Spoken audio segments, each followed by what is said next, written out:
স্পেনের ভিসার প্রলোভন দেখিয়ে প্রতারণার অভিযোগ উঠেছে ব্রাহ্মণবাড়িয়ার কসবার স্থানীয় আদম ব্যবসায়ী বিল্লাল হোসেন ও তার সহযোগীদের বিরুদ্ধে।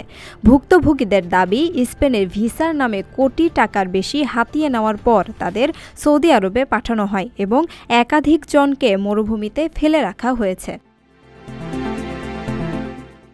মঙ্গলবার সকালে সংবাদ সম্মেলনে ভুক্তভোগী আইয়ুব সরকার লিখিত বক্তব্যে জানান, তারেক মিয়াকে ইউরোপে পাঠানোর জন্য বিল্লালের কাছে ২৭ লাখ টাকা দেওয়া হয়।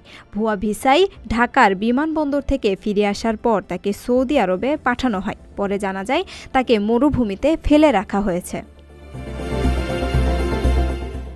আইয়ুব আরও অভিযোগ করেন, জমি কেনাবেচার নামেও বিল্লাল প্রতারণা করেছে। নির্ধারিত সময়ে রেজিস্ট্রি না করে উল্টো সাজানো মামলা দিয়ে হয়রানি করছে।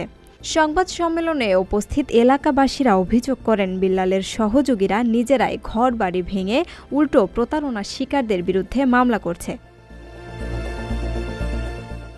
তারা দ্রুত বিল্লাল ও তার সহযোগীদের গ্রেপ্তার ও দৃষ্টান্তমূলক শাস্তি দাবি করেন।